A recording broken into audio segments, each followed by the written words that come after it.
الحمد لله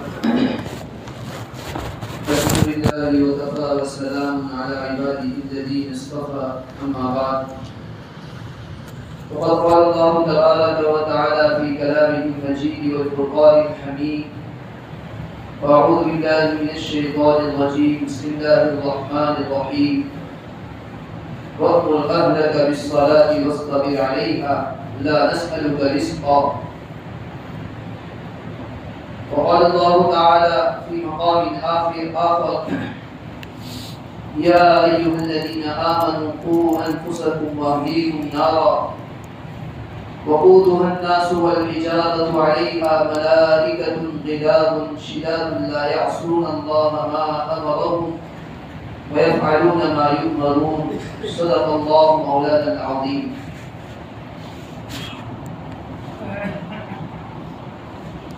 میرے محترم بھائی بزرگ اور دوستو، اللہ جل جلالہ عما نوالہ نے ہمیں بہت ساری نعمتیں عطا فرمائی.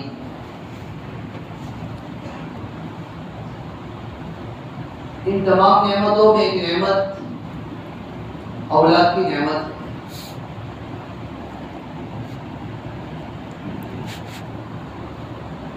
اولاد کی نعمت یہ اللہ تعالیٰ کی طرف سے عطا کی جاتی ہے. یہی وجہ ہے جس کے یہاں اولاد نہیں ہوتی ہے اپنی محنت پر جتنی کوشش کر سکتا ہے، جتنا علاج کر سکتا ہے، تمام محنت، تمام پیسہ، تمام کوشش اس کے پیچھے آدمی لگا لیتا ہے. جہاں اولاد پیدا ہوتی ہے آدمی اتنا خوش ہو جاتا ہے، خاندان میں ایسی خوشی کی لہر دوڑ پڑتی ہے. کئی مٹھائیاں تقسیم کی جاتی ہے، کبھی جلیبیاں تقسیم کی جاتی ہے، کبھی دعوتیں کھلائی جاتی ہے، دعوتیں کھائی جاتی ہے. اولاد کی نعمت اللہ تعالیٰ کی طرف سے عطا کی جاتی ہے، بہت بڑی نعمت. اولاد تو جانور کی بھی ہوتی ہے، انسان کی بھی ہوتی ہے. اولاد تو مسلمانوں کی بھی ہوتی ہے، غیر مسلم کی بھی ہوتی ہے. لیکن اللہ تعالیٰ نے جو ہمیں مذہب عطا فرمایا ہے، مذہب اسلام، ہماری شریعت میں، ہمارے مذہب میں نبی علیہ السلام نے یہ بھی بیان کیا ہے کہ جن کو اللہ تعالیٰ نے اولاد عطا فرمائی، والدین کی ذمہ اولاد کی کیا حقوق ہے. اللہ تعالیٰ نے اولاد کو عطا فرما دی، لیکن ایک باپ ہونے کی حیثیت سے باپ کی اولاد کے اوپر کیا ذمہ داری، اولاد کی باپ کے اوپر کیا ذمہ داری.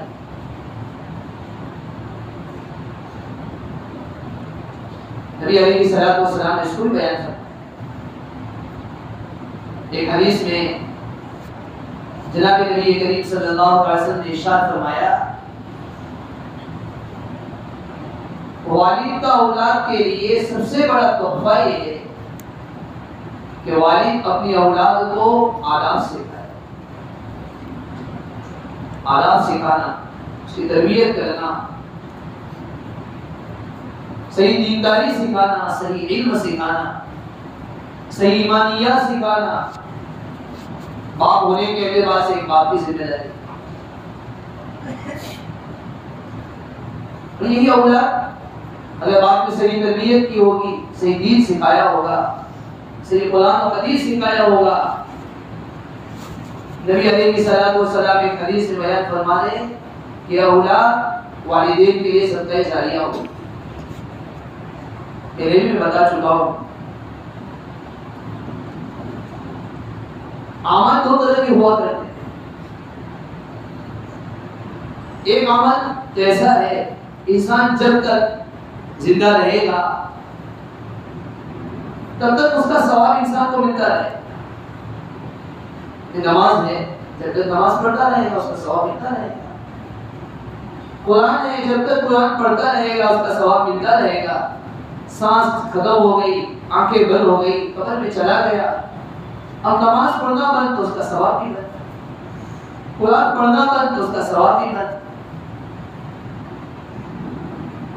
لیکن بعض ہمارے سے آدمی قبر میں چلا جاتا ہے پھر اس کو اس کا ثواب ملتا رہتا ہے.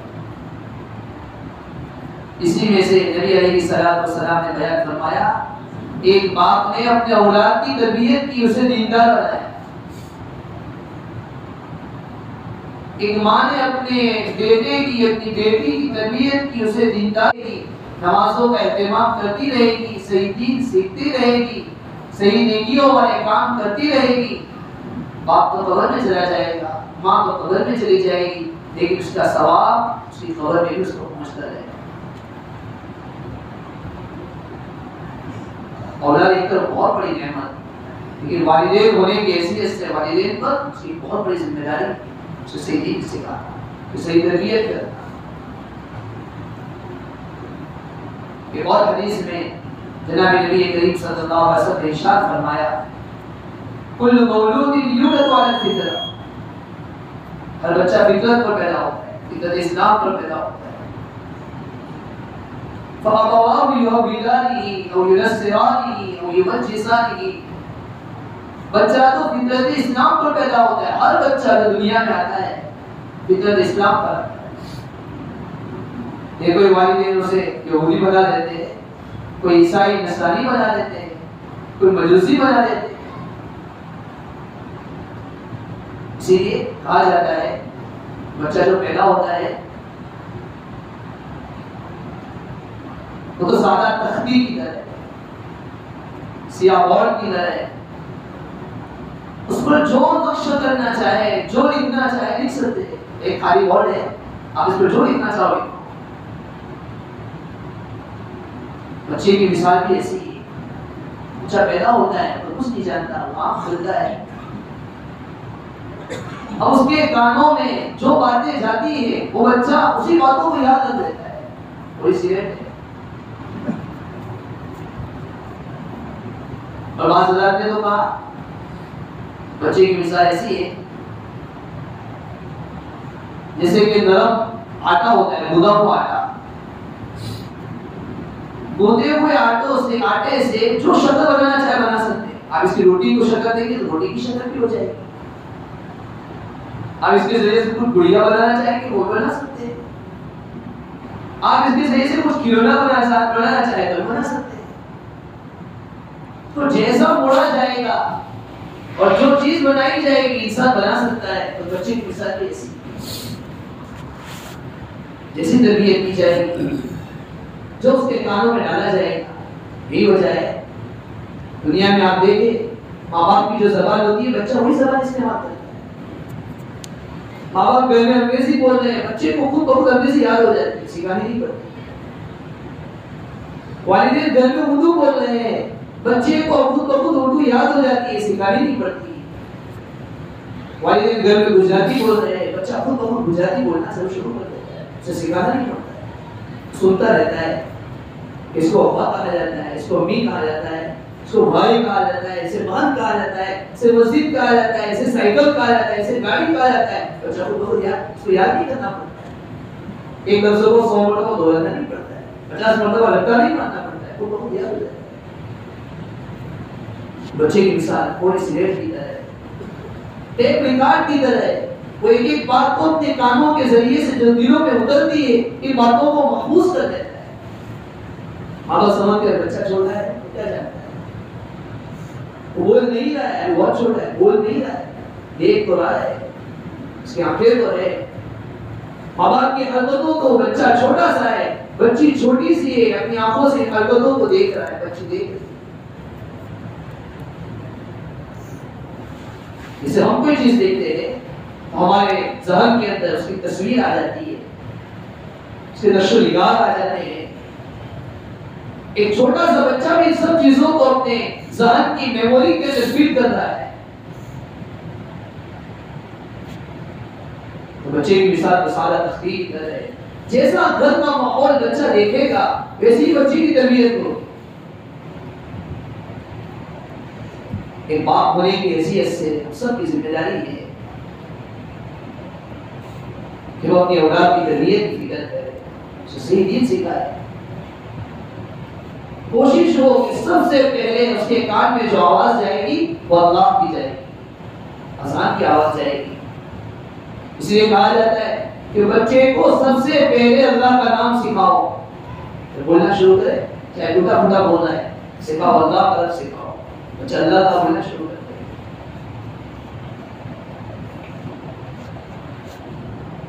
جناب نبی کریم صلی اللہ علیہ وسلم نے اپنے اقوال سے، اپنے الفاظ سے ثابت کر کے بتا دیا کہ بچوں کی کس طرح تربیت کی جاتی ہے، اور اپنے افعال سے بھی، اپنے اعمال سے بھی بتایا کہ اپنی اولاد کی کس طرح تربیت کی جاتی ہے. نبی علیہ الصلوۃ والسلام کے نواسے حسن رضی اللہ عنہ، حنانہ کو اپنے نواسے سے محبت ہوتی ہے. نبی علیہ الصلوۃ والسلام ساری دنیا کو، ساری دنیا کے والدین کو تعلیم دینے کے لیے آئے کہ اولاد کی کیا ذمہ داری ہے. ایک نانا ہونے کی حیثیت سے نانا پر نوازی کی کیا ذمہ داری ہے، ایک دادا ہونے کی حیثیت سے اس کے ذمہ پوتے کی کیا ذمہ داری ہے. حسن رضی اللہ عنہ سے بہت محبت تھی، اتنی محبت تھی وہ سی مرتبہ نبی علیہ الصلوۃ والسلام ممبر پر خطبہ دینے کے لیے، کبھی نبی علیہ الصلوۃ والسلام سجدے میں ہیں، بچہ ہے، بچے کیا جانتے ہیں، نبی علیہ الصلوۃ والسلام کی پیٹھ پر سوار ہو جاتے ہیں. اور اسلام کو اتنی محبت تھی. نبی علیہ الصلوۃ والسلام کے گھر میں ایک مرتبہ صدقے کی کھجور پڑی ہوئی. حسن رضی اللہ عنہ کو معلوم نہیں تھا. حسن رضی اللہ عنہ اس کو اٹھایا اور اپنے منہ میں ڈال دی، منہ میں رکھ دی. نبی علیہ الصلوۃ والسلام نے فوراً فرمایا کف یہ میں لیا، تھوکو اس کو اپنے منہ سے نکال دو، میں دیکھو. نبی علیہ الصلوۃ والسلام اپنے نواسے کی تربیت کر رہے. نبی علیہ السلام نے فرمایا کہ آپ کو معلوم نہیں کہ ہمارے خاندان کے لیے صدقے کی کھجور کھانا، صدقے کا مال کھانا جائز ہے.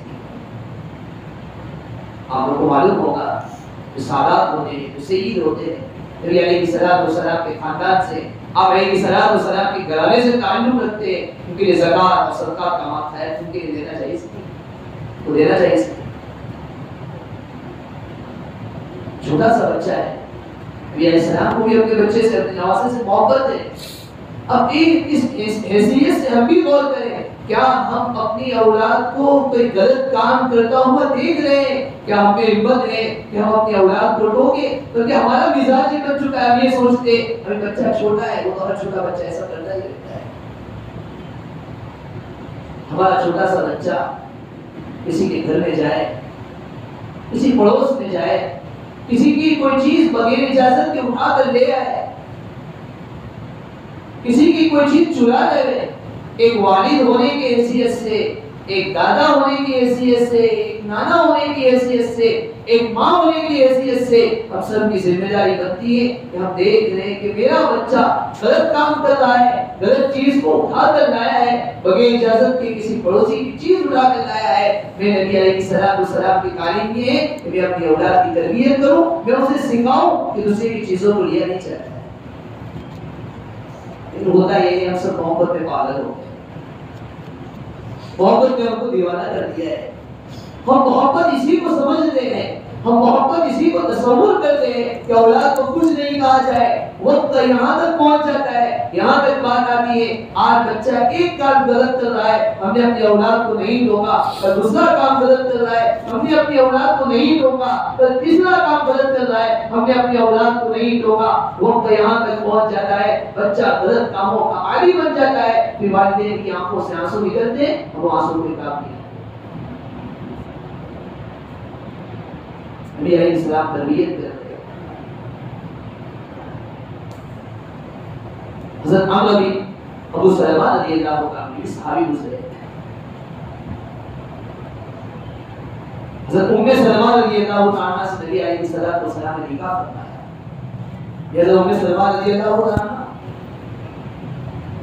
پہلے کسی اور آدمی کے ساتھ انہوں نے نکاح کیا تھا، اور جب نبی علیہ السلام کے پاس آئے تو اپنے بیٹے کو عمرو بن ابو سلمہ کو لیتا ہے. نبی علیہ السلام کے سوتے ہوئے بیٹے ہیں. ایک مرتبہ نبی علیہ السلام کے ساتھ دسترخوان پر بیٹھے ہوئے نبی علیہ السلام نے دیکھا کہ دسترخوان پر کھاتے ہوئے حضرت عمرو بن ابی سلمہ رضی اللہ عنہ کا ہاتھ ادھر ادھر گھوم رہا ہے، کبھی ادھر ہم سے اٹھاتے ہیں کبھی ادھر سے اٹھاتے ہیں. نبی علیہ السلام نے دیکھا. وہاں نبی علیہ السلام نے فرمایا میرے بیٹے کل بیمین، تیرے قسم باللہ اللہ کا نام لو، کل بیمینی اپنے دائیں ہاتھ سے کھاؤ، وکل مما یلی اور اپنے سامنے سے کھاؤ. تو نبی علیہ السلام نے تین باتیں سکھائی. وہی تو بچہ ہے. نبی علیہ السلام سکھا قسم باللہ میرے بیٹے کو تعلیم دینی چاہیے، میرے بیٹے اللہ کا نام لے کر کھایا کرو. اور دیکھو بہت سی مرتبہ اولاد کو سکھانا نہیں پڑتا ہے. اگر اولاد ہمارے ساتھ دسترخوان پر بیٹھی ہے، باپ نے کھانا شروع کرنے سے پہلے، والد نے کھانا شروع کرنے سے پہلے خود بخود اپنی زبان سے اس نے کہنا شروع کر دیا بسم اللہ وبرکۃ اللہ، بسم اللہ اول واخر، دعا پڑھنا شروع کیا. باپ پڑھ رہا ہے، ماں پڑھ رہی ہے، دادا پڑھ رہا ہے، بس وہ بچہ دیکھ رہا ہے کہ ہاں کھاتے وقت اس طرح کچھ پڑھا جاتا ہے. سکھانا نہیں پڑے گا. نبی علیہ السلام عمرو بن ابی سلمہ رضی اللہ عنہ کو تعلیم دے رہے. ایک اور واقعہ یاد آ گیا. ایک صحابی عورت تھی. ایک مرتبہ انہوں نے اپنے ایک بچے کو بلانے کے لیے یوں کہا ہے میرے بیٹے آجا تجھے کچھ دیتی ہوں، تعال اعطی تو آجا تجھے کچھ دیتی ہوں. نبی علیہ السلام نے دیکھا کہ ایک عورت کسی بیٹے کو بلا رہی اور یوں کہہ رہی آجا تجھے کچھ دوں گی. نبی علیہ السلام نے اس عورت سے پوچھا کہ تم اس بیٹے کو اس بچے کو بلا تو رہی ہو، تمہاری مٹھی بند ہے کیا؟ تمہاری مٹھی کے اندر کوئی چیز موجود ہے ایسی بلا رہی؟ صحابی عورت کہنے لگی اللہ کے رسول صلی اللہ علیہ وسلم میرے ہاتھ میں مٹھی میں موجود ہے. نبی علیہ السلام نے فرمایا تب تو ٹھیک ہے، ورنہ تم ایک بچے کو جھوٹ کی تعلیم دینے والی ہو گئی. ظاہر سی بات ہے بچہ آتا، بچہ دیکھتا اس کے ہاتھ میں تو کچھ بھی نہیں ہے تو بچہ یہ ذہن میں لے کر بیٹھ جاتا کہ اگر اپنے ہاتھ میں کچھ نہ ہو ایسے ہی جھوٹی چیز، ایسے ہی بچے کو بلانا جائز ہوتا ہے. بچے کو جھوٹ کی تعلیم دینا ہوتا ہے. نبی علیہ السلام فرمائے کہ ٹھیک ہے آپ کے ہاتھ میں تو ٹھیک ہے. معلوم ہوا اگر والدین اپنے اولاد کے سامنے جھوٹ بولیں گے، اپنے اولاد کے سامنے جھوٹی حرکت کریں گے، آج تو بچہ سن لے گا لیکن جب اس کی عقل کھلے گی اس کے دماغ میں یہ بات بیٹھ جائے گی کہ میں نے فلاں دن اپنے والدین کو بھی اس طرح کرتے ہوئے دیکھا، معلوم ہمارے گھر کا ماحول ہی ہے اس طرح کیا جا سکتا ہے. بچہ نہیں جانتا ہے جھوٹ کیا چیز ہے. بچے کو جھوٹ بولتے کتنے سکھایا؟ بچہ جھوٹ کہاں سے لے کر آیا؟ یا تو والدین کے پاس سے لے کر آیا، کسی اور کے پاس سے. کیسے کیسے لوگ گزرے ہیں. ابو نعیم رحمۃ اللہ علیہ فرماتے ہیں خلیفہ منصور کا زمانہ تھا. خلیفہ منصور نے بہت سارے علماء کرام کو قید خانے میں بند کر دیا، زنجیروں سے جکڑ دیا، بند کر دیا. ایک عرصے تک بہت سارے علماء کرام کو قید کی سزا دی گئی. جب قید سے رہا کیا جانے تھا ایک علماء کرام سے پوچھا گیا کہ آپ کو اس قید خانے میں سب سے زیادہ تکلیف کس چیز سے ہوئی؟ ہم میں سے کوئی ہوتا یوں کہتا کہ کھانا اچھی طرح نہیں مل رہا تھا، پانی کا اچھی طرح انتظام نہیں تھا، گرمی بہت زیادہ تھی، پنکھے کا انتظام نہیں تھا. کوئی کہتا ہے کہ سونے کے لیے اچھی طرح جگہ میسر نہیں تھی، کوئی یوں کہتا ہے کہ ہمارے ہاتھوں کو جکڑ دیا گیا تھا، کوئی یوں کہتا ہے کہ ہمارے پیروں کو جکڑ دیا گیا تھا. لیکن علماء کرام نے کیا جواب دیا؟ سننے کے قابل ہے. علماء کرام نے کہا ہمارے لیے سب سے زیادہ تکلیف کی بات یہ تھی کہ ہمارے لیے اچانک قید خانے کا اعلان کر دیا گیا، ہمیں اچانک زنجیروں میں جکڑ دیا گیا، ہمیں اتنی بھی مہلت نہیں دی کہ ہم اپنی اولاد کے لیے ایک لائق استاد کا انتظام کر سکیں جو ہماری اولاد کی تربیت کرے. ہمیں سب سے زیادہ تکلیف اس بات سے ہوئی کہ کاش ہمیں اتنی مہلت دے دی جاتی، اتنا وقت دے دیا جاتا، اتنا ٹائم دے دیا جاتا کہ ہم اپنی اولاد کے لیے جتنے دن تک ہم جیل خانے میں تھے، جتنی دیر تک ہم قید کی صعوبتیں اور تکالیف کو برداشت کر رہے تھے، اتنے دنوں تک ہم کسی عالم کا، کسی استاد کا انتخاب کرتے جو ہماری اولاد کو صحیح تعلیم دیتے، صرف اس کے لیے تربیت کا انتظام. کاش ہمیں اتنا وقت مل جائے. اور تکلیفیں تو ہم زندگی میں برداشت کرتے ہی رہتے ہیں، ہمارے لیے اس کی کوئی تکلیف کی بات نہیں ہے. سب سے زیادہ تکلیف ہمیں اس سے محسوس ہوئی. یہ لوگوں کو اپنی اولاد کی فکر تھی. ایسے لوگ تھے